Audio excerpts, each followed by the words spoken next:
You are looking at a live view of the Dragon Endurance spacecraft as we await its departure from the International Space Station so it can make its way back to planet Earth.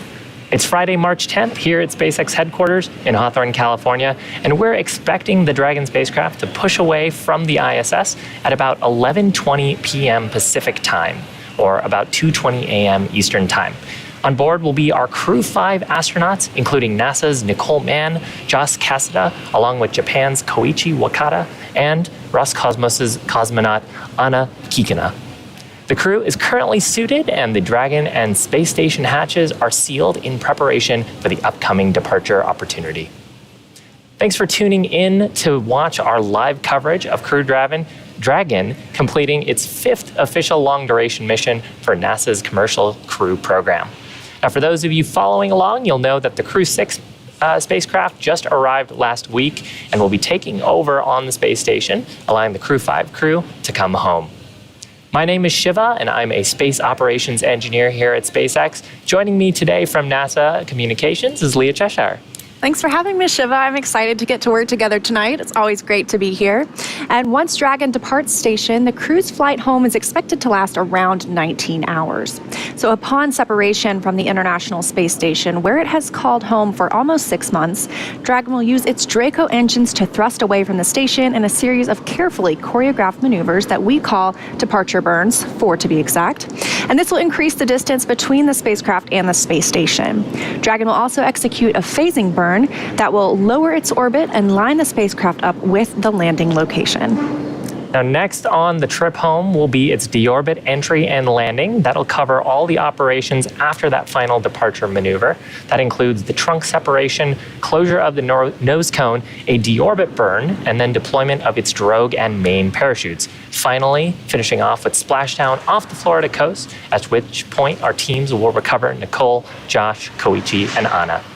On Saturday evening, March 11th, Dragon is targeted to splash down off the coast of Florida around 9:02 p.m. Eastern Time. That will be followed by the crew getting picked up at sea by one of SpaceX's recovery vessels, currently targeting Recovery Vessel Shannon. Today on board the space station, we have the Expedition 68 crew, led by Roscosmos cosmonaut and space station commander Sergei Prokopyev. Of course, just like the approach to the International Space Station, Dragon's departure and deorbit is designed to be fully autonomous, so that means there shouldn't be any action from the crew members on board. Today, NASA astronaut Steve Bowen, who arrived last week on Crew-6, helped the crew members prepare for departure, and he can watch from the cupola, but the prime departure monitoring role falls on Nicole Mann, our commander in Crew-5, and Josh Cassada, also inside Dragon. The mission control teams in Houston and here in Hawthorne will back them up. To learn a little bit more about how things are going at Johnson Space Center and hear about how the station crew has been preparing to send Crew-5 home and what we can expect from here until Dragon departs, I'm going to toss it to my friend Dan Hewitt.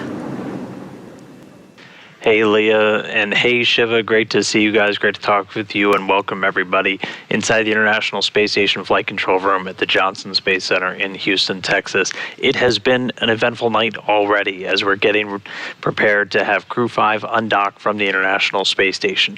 We did a little bit of a sleep shift, the crew waking up a few hours earlier than normal just to get everything ready to go today.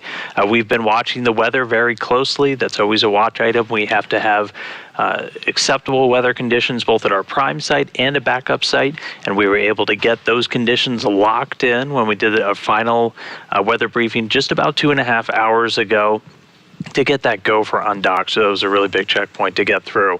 Once we got past that, the crew was woken up and they started stepping through everything to get ready basically to come home today. They've been moving cargo on board Dragon over the last couple of days as they get ready, and then they also started carrying in all of what's called power cargo, so stuff that needs electricity from Dragon systems to keep it cold during that flight home. That's some of the last stuff that we put inside. They did a couple of other checks, make sure the center of gravity was right. They installed a LiO cartridge, getting Dragon's carbon dioxide scrubbing system ready. The crew got suited up. They did 4 leak checks of their suits. Once they were seated inside Dragon, we had 4 good leak checks.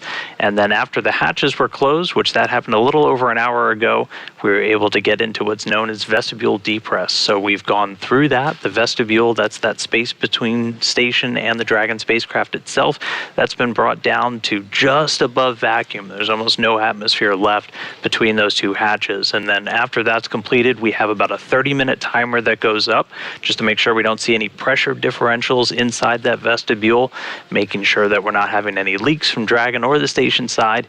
And after we get through that, we can get into the undocking. So that started a little bit behind schedule, so our undocking time moved about 15 minutes to the right, but good news for us, we actually weren't going to be able to have video of Dragon undocking if we were at a normal time. So this is going to work out great for us, and we're going to be able to see Dragon fly away. So all of that has been done so far. We're waiting for that vestibule leak check to be completed. Then we start to take Dragon's power systems to internal power. It's been drawing power from station. We also change all of its data from that hardline connection to station over to all of the wireless communications that it's going to use to talk. And then it's time for undock. And so we'll send an undocking command that's targeted to go about 15 minutes after the hour right now, and that kicks off a 5-minute sequence where the umbilicals will retract, the hooks will start to open, and 5 minutes later those thrusters fire and Dragon will separate and start the flight home. So all of that's coming up. We're just waiting to get through this final leak check. They'll do the final go-no-goes with the team here in Houston and the team out there in Hawthorne and get Dragon ready to start making its trip home. So we're going to keep following along from here. Looking forward to Crew-5 coming home and splashing down off the coast of Florida, off of Tampa tomorrow night. But for now, I'll send it back over to Leah and Shiva out at Hawthorne. Thanks a bunch, Dan. That was a really great overview of the undocking sequence. As Dan had mentioned, separation is set for approximately 11:20 p.m. Pacific time, but the actual undock sequence command will end up will be sent around 11:15 p.m. And there's a couple of checks that Dragon goes through. There's hooks that need to be opened, umbilicals that need to be retracted. Those umbilicals provided power to and actually communications to the Dragon spacecraft while it was attached to the station. But of course, when we're leaving, we need to put those things back in the undock configuration. So all that takes about 5 minutes. Actually, I really love this view that we have inside the capsule. You can see our commander and pilot, and actually in the back corner on the wall, you can see 2 of their mission patches from the Crew-3 and the Crew-5 missions. Yes, this is not the first flight for this spacecraft. This Dragon vehicle is named Endurance. It's a tradition for the crew members, the first crew that gets to fly on a new spacecraft, to get to name that spacecraft. So Crew-3 chose the name Endurance for this one. Of course, that sticks even when you get a new crew on it. Crew-5 is who you see today in the very foreground of the image. That is Nicole Mann. She is the commander for Crew-5, and she is the first Native American woman to live on the space station. So pretty cool, right here on the heels of International Women's Day. Yeah. And in sort of the background there, but of course not a background member, is our pilot, Josh Cassada. I believe he is a UC Berkeley alum, is that right? Or am I getting that wrong? Potentially. I'm not 100% sure.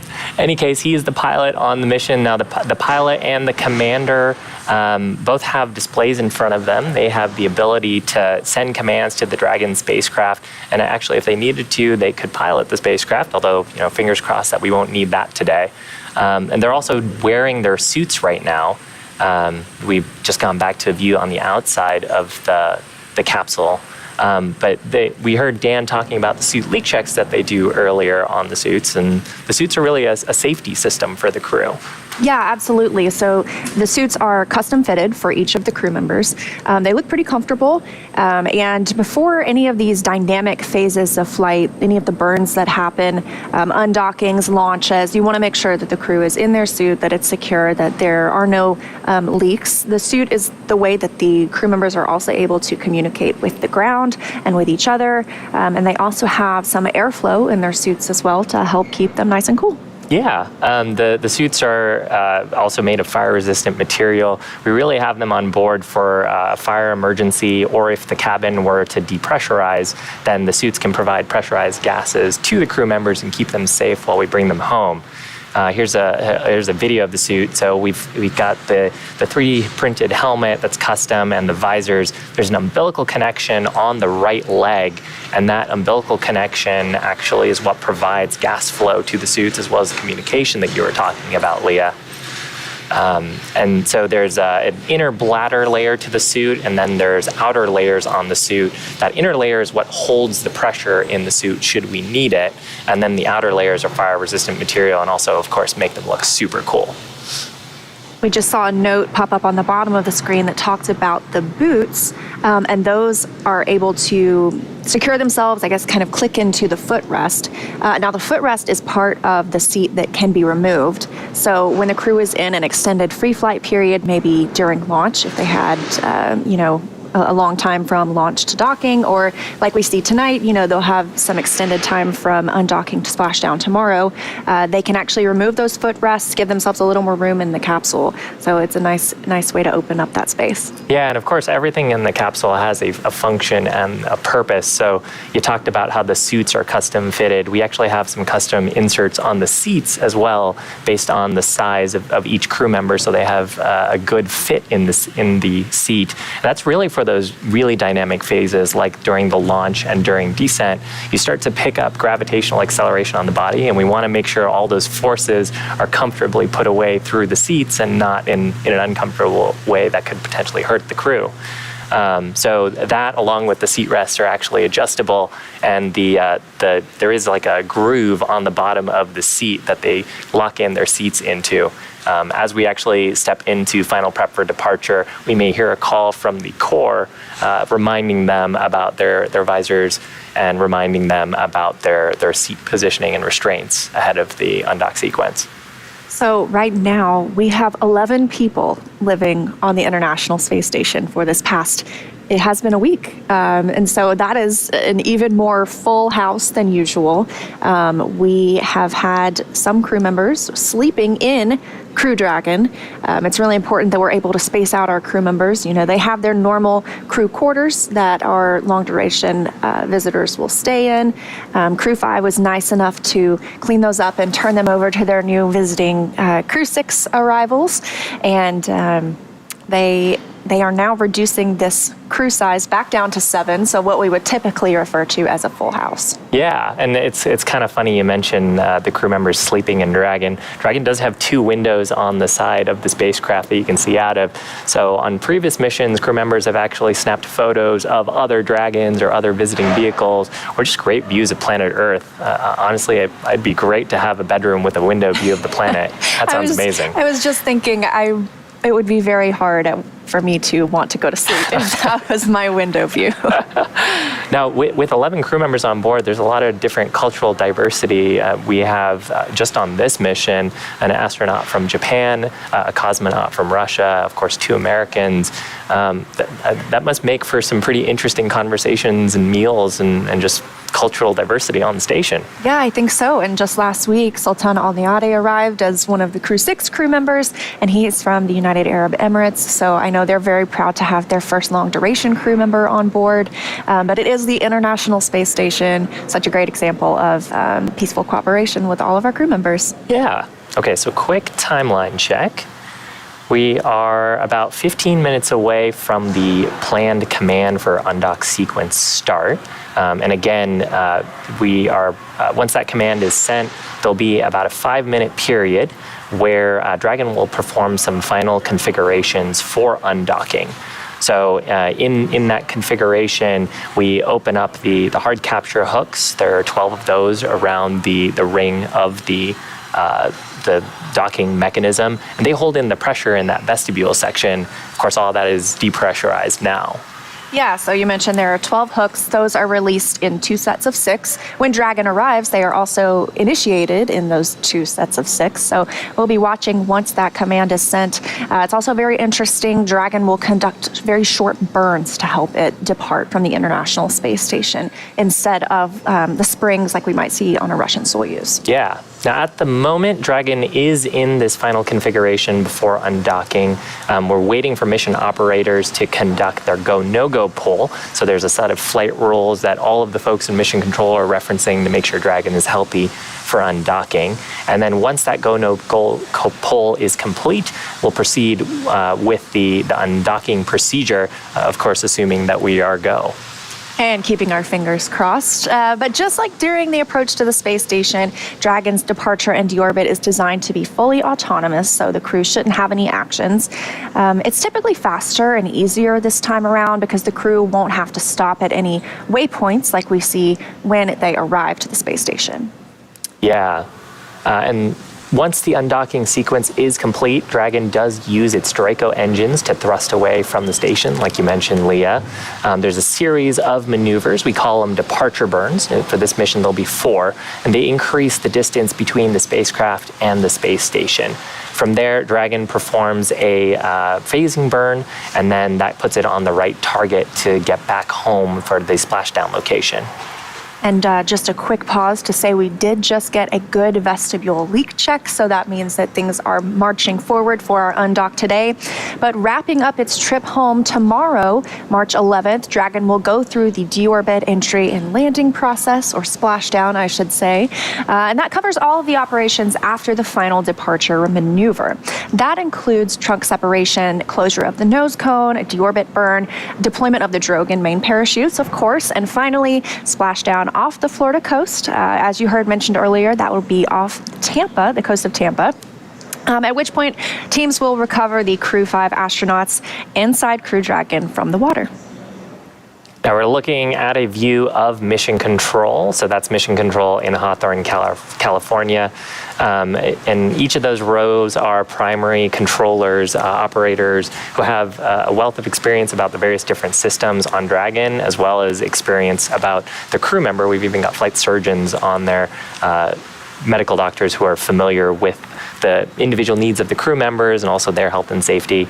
That second row from the back has the core and the mission director, as well as the SIS-2. There's a number of specialists in there. And the front row in front of that there's a SIS-1 operator who's responsible for all the hooks and avionics and systems. The call that you mentioned earlier was actually from the SIS-2 saying, hey, we did our leak check. The leak rates look good, so we're not going to vent any additional gas off of the International Space Station. Because of course we got to bring all the gas up to the space station that we use. And usually you're one of those voices that we're hearing sometimes as one of the systems engineers down there. So loving having you up here today. But we're expecting that go, no-go for undocking in the next few minutes. But everything that we're hearing right now sounds like things are moving along pretty nicely. And again, we are expecting the undock command to be... Station Houston on Spacecraft 2 for exercise.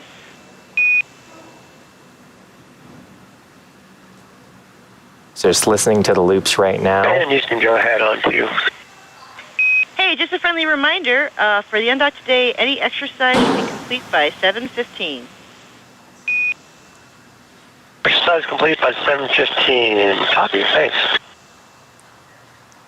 So that was the voice of our CAPCOM, or Capsule Communicator in Mission Control Houston, speaking with the crew members on the space station. It is Saturday for them, so they are off schedule a little bit today. Station and Dragon, SpaceX on the Big Loop, vestibule leak check nominal. Dragon copy. And that was a call from the core, the crew resources and operations engineer here at the Hawthorne Mission Control, letting the crew know that we had a successful leak check, which means we're getting real close to that go, no go for the undock sequence. One thing I find really interesting is they were reminding them that any exercise that's happening right now on the space station needs to be complete by the time that undock command is sent. We don't want any extra loads or forces being imparted during the time that Crew Dragon is preparing to separate or separating from the space station. And that can come from something as small as someone jogging on the treadmill or using the Advanced Resistive Exercise Device, or ARED. Yeah. And the crew members' time on board, actually, hang on just a sec. They're having some conversations on the loops about the go, no-go poll. So the mission director has just requested the flight control team to complete their go, no-go poll. So we'll expect that call shortly here.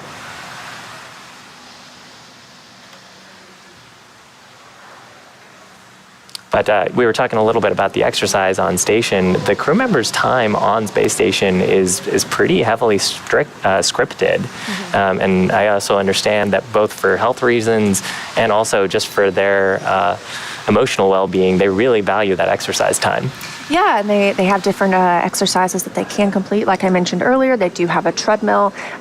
Things are modified a little bit differently on the space station. You do have to buckle in so that when you run, you don't, run off the treadmill every time.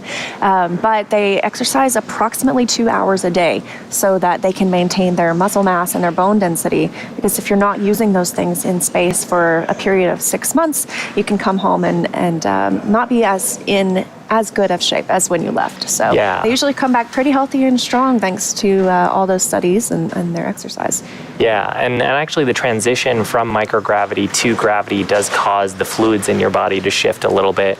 And also your heart actually pumps blood a little bit differently because the feedback receptors for your blood pressure expect there to be gravity on your body.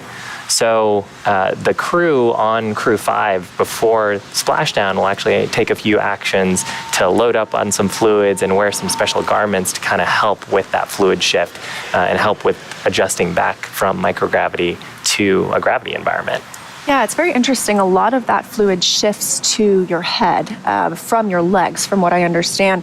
And we had Rajachari on the Crew-6 launch broadcast last week who mentioned that even astronauts who don't typically wear glasses are prescribed glasses when they go to space because that fluid, from what they believe and understand, can put pressure on your eyeballs and change your vision while in space. Yeah, my favorite fun fact about that is it also changes your sense of taste. Yes. So you hear a lot of astronauts saying that they really love hot sauce and spicy food. Yes, I've heard that. So if you're ever sending a package to space, send some hot sauce. This is a live view from inside Dragon Endurance. You've got Nicole Mann, your commander of Crew-5, on the left, and Josh Cassett, a pilot, on the right. You can see they are monitoring the crew displays in front of them. Again, a fully autonomous flight is what we anticipate, but that is where they would be able to take over and take control of the spacecraft if need be. However, things looking good for that undock command to be sent approximately 7 minutes from now. This is a really great view of the crew displays. So there are 3 displays in the Dragon spacecraft. On the left-hand side of the screen, you can actually see the forward view. So they're looking at an imager that's looking at the docking port. And sort of in the upper right corner, they can actually see a representation of which thrusters are firing on the vehicle. In the middle, they've got a set of their procedures. So in this case, it's what we refer to as event details, but it's really the list of events that'll happen as the vehicle transitions through all these states. And then they've got a map of where they are on the world, which also gives them some indication of when burns are upcoming. And then on the right side, it looks like Josh has got a status page up of the vehicle. You can sort of see there's a bar there on the left. If we were to get any alerts or cautions on board the vehicle, he'd be able to quickly move from that page and address and triage those alerts and see if they have any impact or crew actions associated with them. And speaking of that map of the world, currently the International Space Station is flying 270 statute miles just south of Australia. And again, tomorrow we're expecting that splashdown to come just off the coast of Tampa, Florida. And you can see their visors are also still up, so I anticipate that they'll get the call to lower those visors here shortly as we are awaiting that undock command. Yeah, the visors are one of the components that the crew can open or close without having an impact on the leak checks that they performed earlier. We asked that they keep all of their gloves and zippers. Endurance, SpaceX on the Big Loop, final reconfigurations for undock complete and nominal. Houston and Hawthorne teams have pulled go for the undock sequence start at 07:15 and separation at 07:20.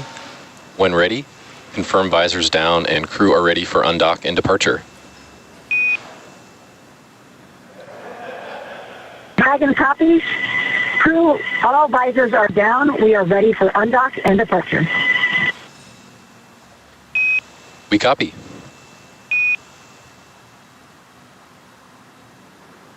And right on time, they got the call to lower those visors because Dragon is go to undock both from teams here in Hawthorne as well as Mission Control in Houston, and the crew reporting that themselves.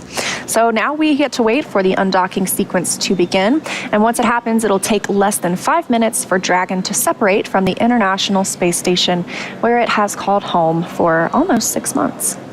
Yeah, and the first step in that automatic undocking sequence is for the umbilicals to retract. We've got 2 umbilicals on the Dragon spacecraft that connect Dragon to the space station, and they provide power from the space station's power system, those big solar arrays, as well as telemetry and a command path between the vehicles while Dragon is docked. And once the umbilicals are detached, then Dragon will unlatch itself from the space station. It'll release what are called 12 hard capture hooks in 2 separate phases. You might hear that referred to as the gangs of hooks. We need 11 of those 12 hooks to have a good seal on the vestibule, which is that pressurized volume in between the station and Dragon. Of course, that volume is unpressurized right now since we're about to depart. Now, all of that takes about 4.5 minutes, and then Dragon will be ready to depart from station and will begin moving itself away using a firing of its Draco thrusters. And like I mentioned earlier, the initial departure for Dragon from the space station looks different than Soyuz, because Soyuz relies on springs to push it away from a docking port, whereas we'll see those 2 short thruster firings to undock. Those are using a combination of the 12 Draco engines around the base of the capsule. The first breaks any stiction between Dragon and the docking port, and the second will slowly back the spacecraft away. So we are expecting the call for the undocking sequence to begin right around 11:15 p.m. Pacific time. So in the next few minutes, we should get that call, but everything checking out so far. We've got all of our crew members suited up in their seats, just monitoring the ride home. Yeah, so those thruster firings are actually pretty helpful as well because they give us a little mini checkout of the propulsion system before we start using it for some of those bigger burns. We actually did do a propulsion system checkout ahead of the undocking sequence. So we've talked a little bit about the leak checks that happened, and we've talked about the vestibule depressurization. But actually, over the last few days, there have been a number of checkouts performed to make sure that the comm systems, the propulsion systems, the suits, everything in the vehicle is healthy in the correct configuration for undock. So this is kind of that one extra free check we get with the Draco firings, and it means one less mechanism on the vehicle. Got about 2 minutes until that undocking command is sent and that sequence begins, those hooks releasing. Now, as we mentioned, this is coming about 15 minutes behind when we initially thought we would undock. We've got a series of checks that we go through that both teams on the ground and the crew, obviously on the International Space Station, both in Dragon and on the station side, need to make sure everything's checked out before departure. But we have a window for these undockings that will still allow the crew members to splash down at the same time tomorrow. So it's a little bit different. Actually, it's quite a lot different from those instantaneous launch windows that we have. Whereas if you do not launch on that exact second, your trajectory is not lined up to meet with the International Space Station. So you get a little more grace when it comes to an undocking.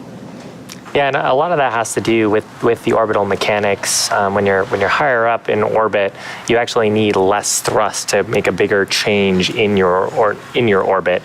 There are some Newtonian equations you could go work on to figure out why. I'm not going to try to explain it all right now, because I probably wouldn't do a very good job of it. But it is a function of the orbital mechanics, and because of that, while we do try to leave on time, it's more important that we review the data and understand that the vehicle is in a healthy state. And Dragon can actually make up a little bit of a delay, or even if we were to depart a little bit early on the undock sequence. There's a set of onboard flight computers. Endurance and Station SpaceX on the Big Loop undock sequence commanded. Dragon copy. So call from the core there that the undock sequence has started. We also heard a call on the loops that the umbilicals have begun to retract. So with Dragon getting ready for the undock sequence, I think it'd probably be a good time to check in with Dan at Mission Control at Johnson. Dan? Hey, thanks, Shiva. Yeah, we can see the umbilicals retracting. They're just about completed. Umbilical demate complete and nominal.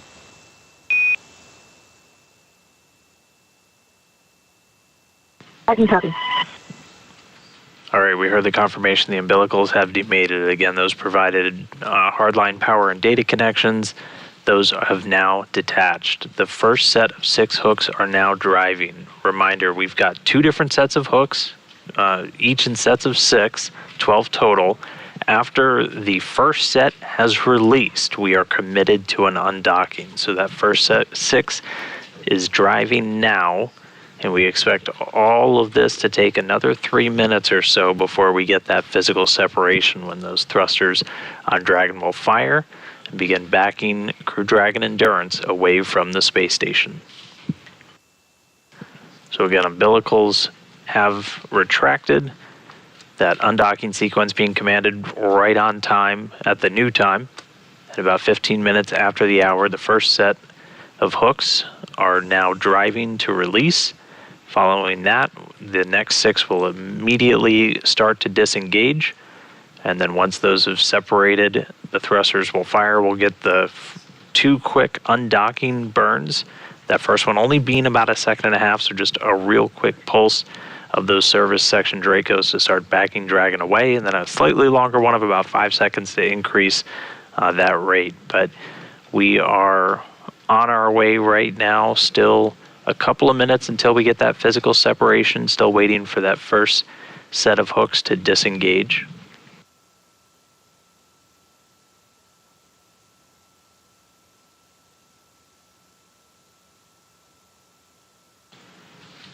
But again, a lot already done to get here. The station itself still in the attitude control over on the US segment. We've done something called inhibiting desats, so essentially no thrusters on the station are able to fire right now. So attitude fully in control of the... First set of hooks open and nominal. Second set of hooks traveling. All right, first set open. Second set opening. We are now committed to an undock, so this next set of 6 are going to open. We should have them open within the next 2 minutes, and then we'll get physical separation, and we'll call you an undocking time.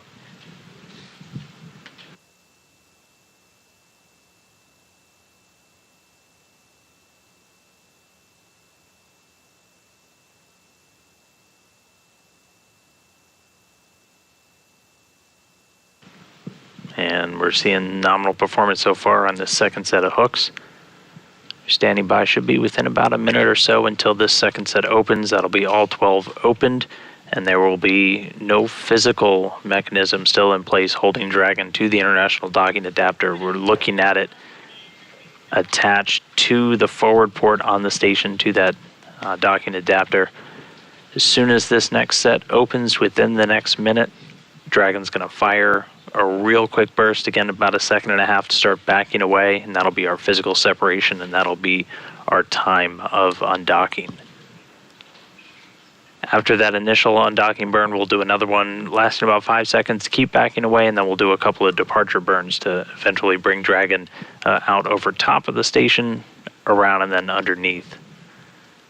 But for now, we are all eyes on that last set of hooks holding Dragon in place, where it's been for more than 150 days attached to this forward port on the space station. Standing by for physical separation.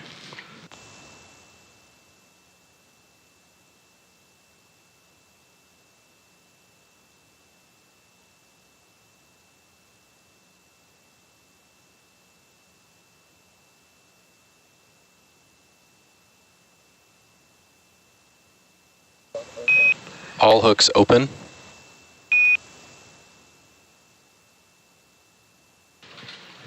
All hooks open. Depart burn 1 has fired. Dragon Endurance undocked 262 statute miles over And the Coral Dragon Sea. SpaceX on the big loop, separation confirmed. Second copies with you.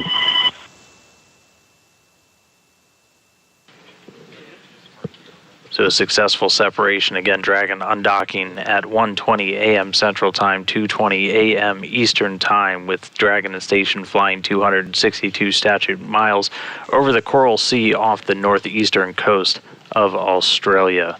So with that, Dragon now stepping into Depart these burn depart 0 burns. nominal. Second copies.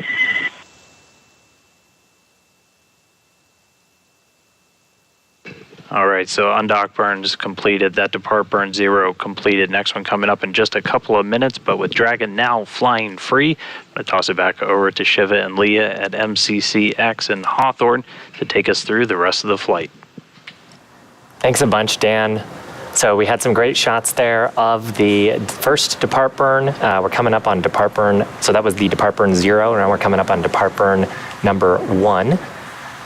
Now this will be a short firing of the Dragon's Draco thrusters, the burn just lasting about 16 seconds.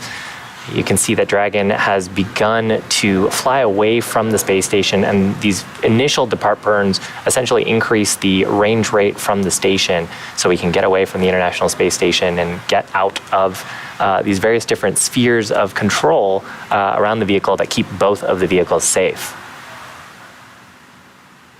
So we heard a call for successful depart burn 0, that 16-second burn. That increases the speed at which Dragon is flying away from the station. It's going to start to send it up and over the space station. It'll eventually come down and then behind the space station. This depart burn 0 puts Crew Dragon Endurance and Nicole, Josh, Koichi, and Anna on their journey home. So there's a good look at where depart burn 0 takes us. We'll also be standing by for depart burn 1. That's another short burn, about 21 seconds.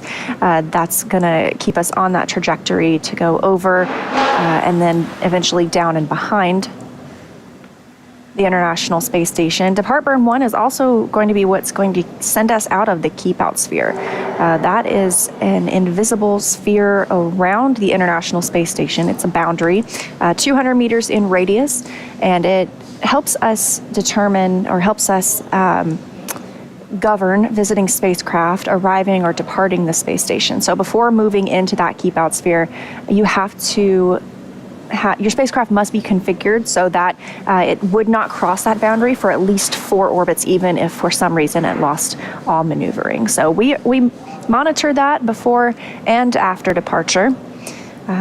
Crew Dragon continuing to make its way further from the space station. We're continuing to get some really cool views from the International Space Station cameras. So this one's got Dragon, and it looks like one of the robotic arms in the foreground, Dragon in the background. And of course, the opportunity today was a little bit delayed from the initial timing, but as a result, it turned out that we had better communications coverage so we could actually get some of these views from the space station. Now, Leah, I really like your explanation of the keypad sphere. I kind of analogize it to if you've ever flown into a major airport, there's an air traffic control team who's governing who can come into the airport, what timing they should go do that.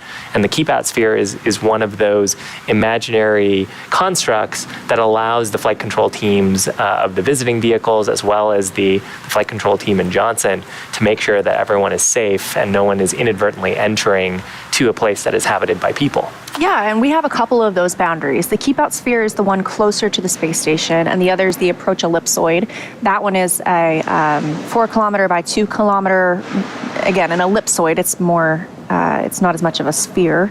And it is also an imaginary shape, but it also helps us monitor those arrivals and departures of any and all visiting spacecraft. Station on the big loop. Red station. Duke and Crew-5, magnificent sunset departure. You guys look great. Great job up here. We're going to miss you. Godspeed. Awesome. Thank you, Frank, and the rest of the crew. We'll be following along.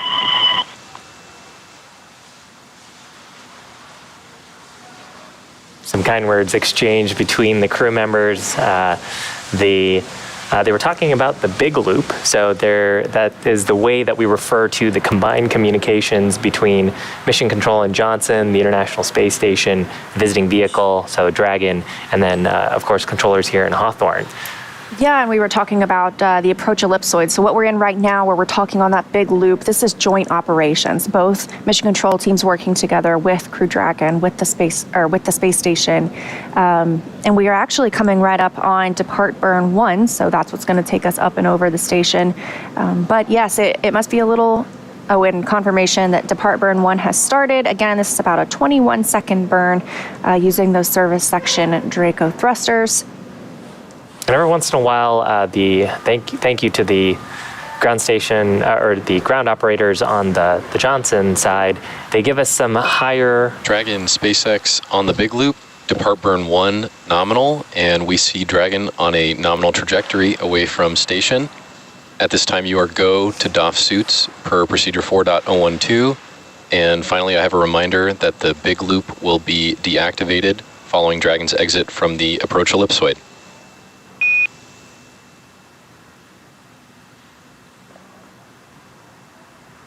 Dragon copies, and to the teams at NASA and SpaceX, thank you for an incredible expedition. It has been your tireless efforts and attention to detail that have helped make this mission successful. I can't tell you how great it feels to be part of such an incredible team. And to the crew on board the International Space Station, you've got it.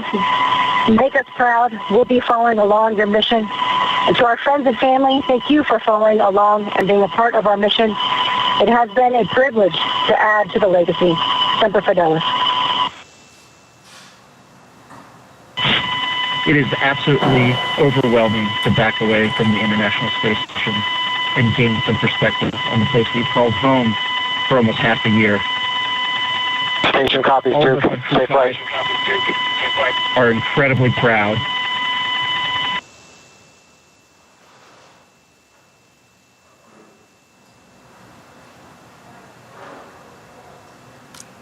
So a few things. It's absolutely overwhelming to be backing away from the International Space Station and gain some perspective on the place we've called home for almost half a year. All of us on Crew-5 are incredibly proud of the work we've accomplished while we were there. And to everyone who had a role in Expedition 68, whether direct or indirect, you should feel the exact same way. We thank you, and we're excited to get back to that beautiful planet of ours and those wonderful people who live on it. Thank you. That was a beautiful view of the space station. all the mission control centers all over the world, thank you very much for your support. It's a privilege and a pleasure to work with all of you at the mission control centers. And it's Mission 68 crew, Sergey, Dmitry, Frank, Steve, Woody, Sultan, and Andre. Bon voyage, and we'll be following along. Thank you. ありがとうございました。さすが場所。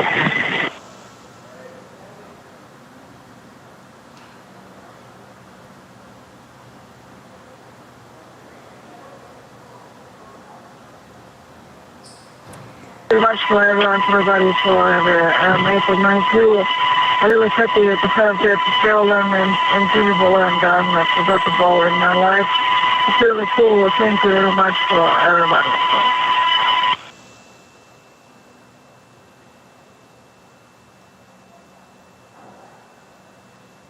Some words from all four Crew-5 members giving a final farewell to the International Space Station as...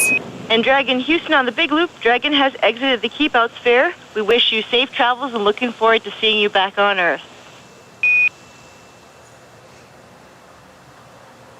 Second copy, Houston. So we just heard from the Capcom, the capsule communicator in Houston, that Crew Dragon has exited the Keep Out sphere. That was the imaginary boundary we were talking about just moments ago. 200 meters in radius around the station. One of those safety zones while we are in joint operations that help us monitor any spacecraft arriving or departing. So before moving into the Keep Out sphere, again, that the rule essentially is the spacecraft, if it for some reason lost maneuvering capability, it would not cross into that border for at least 4 orbits. But of course, departing, we don't have that same requirement. They are now well out of the Keep Out sphere and heading toward the approach ellipsoid. Yeah, and that's part of the reason why we have all of those flight rules and the mission control teams there. Each operator is evaluating their systems to ensure that Dragon is safe to enter both the approach Dragon ellipsoid. SpaceX on Dragon to ground for suit storage.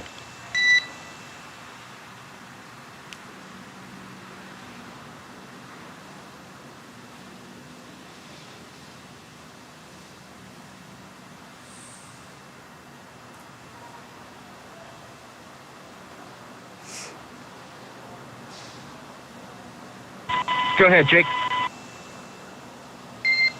Hey Josh, I've just got a reminder here 6 months later to store suits with helmet visors closed. How copy?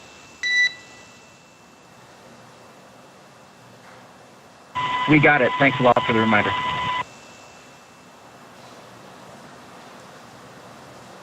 Some friendly words from your friendly neighborhood core. Of course, the crew have been on the space station for about 6 months. So the little quirks of how do you pack things in the vehicle safely to make sure, in this case, that the visors don't get scratched or damaged, just reminded them to keep them closed in the suit bag. They do actually get some training on the space station to kind of remind them about some quirks about the vehicle, actions that they need to take during the undock sequence and the departure sequence. So Josh acknowledging that. Everybody needs a refresher every now and then. And again, we are outside of the Keep Out sphere. We are standing by for approach ellipsoid exit. That's a 4 kilometer by 2 kilometer invisible boundary again. And once we are out of the approach ellipsoid, that ends joint operations. So the International Space Station mission control team will go back into their nominal configuration where they are just monitoring the space station. And the team here in Hawthorne will continue monitoring the return flight of Dragon Endurance. Yeah, and one of the key differences with the approach ellipsoid is that vehicles outside of it have to be on what's called a 24-hour free drift safe trajectory. So what that means is if the vehicle had no ability to control its attitude, to control its orbital parameters, it would not be on a trajectory that could potentially interact with the space station for at least 24 hours. That gives time for ground operators on the ISS side to consider an adjustment to the ISS's trajectory, but ideally for the visiting vehicle team to work any issues. Check from the mic, cabin mic. Dragon SpaceX, we had you 5x5 on the cabin mic. Good comm check. So call there from Koichi. We have you loud and clear also. Thank you. Now, at this phase, because we're outside of Depart Burn 1 and on our way out of the approach ellipsoid, we've actually given the go to the crew to doff their suits. So that means taking off their suits. As we talked about a little bit earlier, there's an umbilical that connects the suits to the comm system. But once they're out of that, they actually have to use a cabin mic that's in the cabin. And we always want to maintain communication with the crew in case we need to provide them any urgent instructions or if they need to give us any information. So it's just a check there that all the systems are working as they proceed into a more comfortable phase of the phasing mission. Now we are continuing to stand by for that approach ellipsoid exit, but if you saw as Dragon was undocking from the International Space Station, the colors shifted on the spacecraft itself, and that's because the International Space Station and Dragon entered an orbital nighttime. So they see a sunrise and a sunset every 45 minutes, which seems pretty inspiring, to be honest. And they even mentioned the beautiful sunset that they got as they were traveling away from the space station. Dragon is now about 600 meters away from the International Space Station, with Depart Burns 0 and 1 complete as planned, and heading toward the approach ellipsoid exit. Now, again, it's about a 19-hour ride home for the crew inside Dragon. Hopefully they get a nap in there somewhere, but they won't really be on duty during that time because the spacecraft is an autonomous one, so they don't need to take over and pilot it whatsoever. They are definitely trained to do so, as we've discussed. But if things are moving smoothly, which we anticipate, they should be able to rest and enjoy 19 more hours in space before they are back home sweet home. It might be a little bit of a nice change of pace to have some off-duty time. I think I heard Dan mention earlier that the crew did have to sleep shift a little bit for this particular undock opportunity. We even caught a few views of them sort of resting up while they were in the vehicle waiting for the undock sequence. So during this off-duty period, they'll be free to use the amenities on board Dragon, to have a meal, to just sleep if they want to. And then, of course, as we get closer to the actual entry, deorbit and landing sequence, then we will make sure that they have redonned their suits, have done their preparation for fluid loading, have confirmed that the cargo is all in a safe configuration for entry, and then they'll get suited up again in their seats for the deorbit burn and entry sequence. Yeah, things are pretty quiet, and from now until then, the next, like you said, big milestone, which they'll need to put their suits on for, will be that deorbit burn. That afterwards, we'll see the nose cone close. Obviously, that was open when we departed station. That's how the crew members ingress and egress the station. They have not used that side hatch in 6 months, so they'll finally get to open that up once again tomorrow once they're pulled on to Shannon, the ship that is waiting off the coast of Tampa for the splashdown tomorrow night. Yeah, and we had some views of it earlier when we were looking at the camera behind the crew. So if you can imagine in your mind's eye where the center display was, sort of straight past that is the forward hatch, and that's the hatch that they've been using to enter the International Space Station. That's one of the hatches that we closed today. The side hatch was a little bit lower down. The crew don't really interact with that. They can, of course, open it in an emergency on the ground, but the recovery teams will actually do most of the work there so the crew can stay nice and comfortable in their seats. And that also helps with some of the microgravity to gravity adjustment that we had been talking about. So I want to read off a few of these stats for our crew members. 3 of these crew members on Crew-5 are first-time flyers: Nicole Mann, Josh Cassada, and Anna Kikina. And then Koichi Wakata, he actually just completed 500 days in space just a few days ago. He will, by the time of splashdown tomorrow, have 505 days in space across 5 different missions. And for the other crew members, they will have logged 157 days in space by the time they splash down tomorrow. This crew saw 6 visiting vehicles arrive and depart. One of those was a cargo Dragon, SpaceX 26. That brought up some of the solar arrays that some of these crew members installed during some spacewalks earlier this year. There were 2 Russian Progress resupply ships, of course, Crew-6 arrival last week on the SpaceX Dragon, Soyuz MS-23, and the Northrop Grumman Cygnus vehicle NG-18. So some of those bringing crew, some of them bringing cargo, all welcome sights to our crew members on the space station. They also saw 5 of those depart, including 3 Progress resupply ships, the Crew-4 crew, who they said farewell to about a week after they arrived in the fall, and SpaceX 26, as we mentioned. Yeah, and the crew actually do have some role to play on those cargo missions. They, of course, pack and unpack the cargo that's in the Cargo Dragon vehicle. So Cargo Dragon being very similar to the Crew Dragon vehicle. It doesn't have all the same life support systems, it doesn't have the displays, the seats, because the primary thing we're taking up is science and cargo for the International Space Station. The crew actually play a more hands-on role during the approach process, too. They've got procedures where they monitor the approach. Sort of if the ISS is pretty high up, and so it takes some time for communications and commands that we send from the ground to reach the vehicle. But the crew can actually send direct commands to the vehicle during the approach sequence if they needed to. So those crew were busy during that approach opportunity and the undocking as well. Oh, and of course, the unloading and the reloading and all of the science experiments that they brought with them. So we're coming up on about 1,000 meters away from the International Space Station. It was just a few minutes ago that we saw Dragon undock right on time, around 11:20 p.m. Pacific time. We are still waiting for it to exit the approach ellipsoid. Those 2 depart burns, 0 and 1, they are on the order of 16 and 21 seconds. So they really get the spacecraft moving, though, and we anticipate that call to the crew to come just about any moment now that we are outside the approach ellipsoid. I actually just heard some calls on the loops here that we're out of the approach ellipsoid, so we'll probably hear a similar call Dragon from and Station the core. SpaceX there it is. On the big loop. The vehicle has exited the approach ellipsoid and is on a 24-hour safe free drift trajectory to the Dragon crew. Configure comm for Dragon to ground in preparation for big loop deactivation.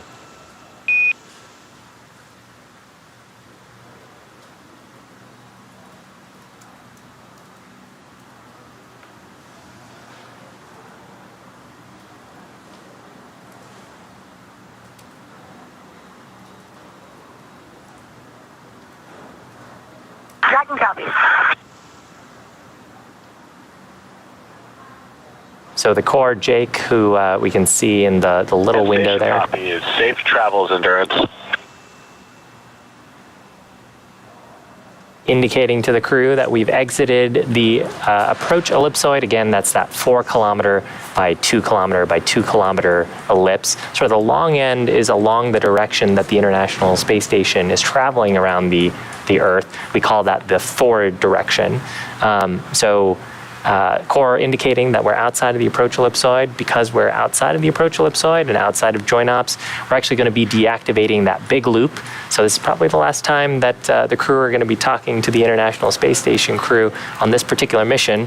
I'm sure they'll talk to them when they get back home to planet Earth in about 19 hours from now. Yeah, absolutely. So since it has exited the approach ellipsoid, like you mentioned, those joint operations are over. Crew Dragon is going to move into it's the rest period for the crew, essentially, like we talked about. They have doffed their suits. They're able to store those suits. They will, like you said, get the chance to sleep. And we are still targeting splashdown tomorrow at 8:02 p.m. Central, 9:02 p.m.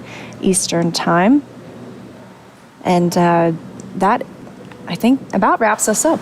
Yeah, they do have a couple more departure burns, and they'll have some return burns that adjust their phasing.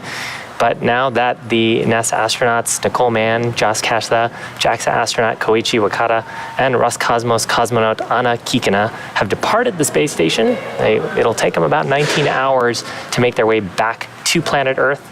They're in the middle of doffing their spacesuits. We actually have them dry the spacesuits, clean it out a little bit in case they got a little bit sweaty or anything inside while they were wearing them. The splashdown opportunity is targeted off the west coast of Florida near Tampa around 6:02 p.m. Pacific time tomorrow, or 9:02 p.m. Eastern time. And that'll be followed by one of our SpaceX recovery vessels approaching the vehicle, doing some safety checks, and then we'll recover them on board and then bring them out of the capsule so they can start their ride back home. Now, as they rest up on the Dragon spacecraft, our teams on the ground are going to continue to keep an eye on the weather around the splashdown opportunity to make sure that it is safe for that deorbit sequence and then eventually splashdown. And right now, the weather is looking fantastic out there. And at 9:02 p.m. I'm thinking 6:02 p.m. here. I thought we might be able to see it, but maybe a little dark over in Florida. So even though we're wrapping up coverage here in Hawthorne, the NASA team in Houston is still going to be monitoring the next phases of the Crew-5 mission. So our friends at JSC will provide continuous live audio-only coverage during Crew-5's journey home until we rejoin approximately an hour prior to splashdown tomorrow. And you can find that audio-only link by visiting nasa.gov/live and clicking the Mission Audio link, or you can search YouTube for NASA Mission Audio Live feed. Now, we will rejoin for live video coverage starting about an hour prior to splashdown. Now, as always, you can find mission updates on Twitter at NASA and at SpaceX, and of course at nasa.gov. We want to thank you for watching, and we're going to see you real soon for splashdown.